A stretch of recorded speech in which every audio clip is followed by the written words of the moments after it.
Hey there. Sometimes I get questions about what math and literacy looks like in our play-based classroom. And more specifically, the questions are around what does the exploration or the independent practice time look like during our math and literacy blocks. So that's what we're going to talk about today. So when I refer to literacy and math exploration, those are the playful, independent practice activities that my students are engaging in during our literacy and math blocks. So first of all, we follow like a workshop structure during our literacy and math blocks. And what I mean by that is we first start with a whole group activity, then my students go off and explore or practice that skill, that focus skill, and then we come back together at the carpet for a closure whole group activity. So when I say that we follow the workshop model, that's what I'm talking about: whole group, independent practice, and whole group. So whole group, just to give you a couple of examples, whole group can look like reading a book, doing an interactive read aloud, and then during literacy exploration, my students might use puppets and stick masks or puppets or felt board pieces to work on retelling that story and using the vocabulary that we focused on during our whole group time. And then during the closure activity, we might review the vocabulary or just watch a video of read aloud, retelling that story. There's a variety of activities we can do for closure at the end, but that's one example. Another literacy example might be working on letters and letter sounds during whole group, and then during literacy exploration, my students go off and play independent, individual or partner games where they're working on their letters and letter sounds. And then during the closure activity, we might pull out our sound tub and focus on one letter and one sound. So pulling out objects that all start with that same sound. So that's just an example of a closure activity. During math, it looks very similar. Say we're working on patterns, we'll maybe read a pattern book, do some pattern making together as a whole group. Then during our math exploration, my students are making, duplicating, and extending, creating patterns on their own.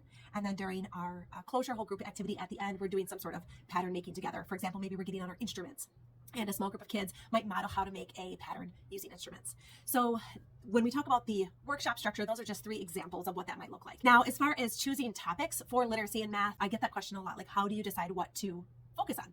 For us in the state of Wisconsin, we have something called the WEML standards, the Wisconsin Model Early Learning Standards, and our district, our 4K team at the district level, created a document of what we thought was appropriate from those WEML standards to be focusing on with our 4K students. So for me, that is what I use when it comes to picking topics and skills to focus on. For you, that might be your district or state standards. As far as prepping and locating materials and gathering materials for literacy and math exploration, it can come from many different ways. I use a lot of materials that we already have in our classroom. I pull materials from Teachers Pay Teachers. If we're focusing on a certain book and I don't have like puppets for that, I might ask my principal for money or write a grant through our district or a Donors Choose project if I really want to focus on a certain book and I don't have those materials. And then as far as storing the materials that week, I just keep them in clear containers, big clear containers with a lid. So each station's materials go in a tub, and then I just stack those tubs on our counter until we need them. And then our educational assistant will pull out those tubs and set up the individual stations around our classroom. And then when it's time to clean up, all the materials for each station go back in its tub, and then we stack the tubs on the counter until we need them the next day. As far as introducing the literacy and math exploration activities to my students, I take them on a grand tour. So on the first day, typically on Monday, we have all the exploration activities set up at the tables, at the carpet, and at the interactive board. And I take my whole class on a grand tour, and we walk around the classroom and we see the stations set up, and I model and explain how to do each activity. This step is really, really important. Don't skip it. If you have expectations for your students and how you would like them to do a certain activity, please make sure that you are modeling and giving really thorough directions. As far as what my students are doing during this time, literacy and math exploration usually lasts about 15 minutes. We extend it slightly longer if the students are engaged, and they are free to move around from station to station, activity to activity.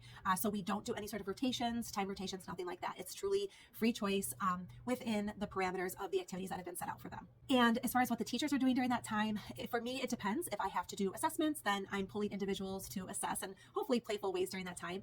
Otherwise, I'm engaging with my students and supporting them. During literacy and math exploration, we typically have one other adult in the room, one of our educational assistants, and they are there 100% to support students. Sometimes, depending on the stations that we have set up, that educational assistant might be completely focused on one particular activity if that one needs a little bit more guidance. And then as far as cleaning up, we ring our wind chimes, and our 4K friends know to leave the materials at that specific table or area because they know that all of those materials need to go in a particular tub to keep things organized for the next day. That was a lot of information, but I hope that I've thoroughly answered your questions in regards to how we run literacy and math exploration in our 4K classroom. But if you have any questions, feel free to drop them in the comments below and I'll get back to you. See ya.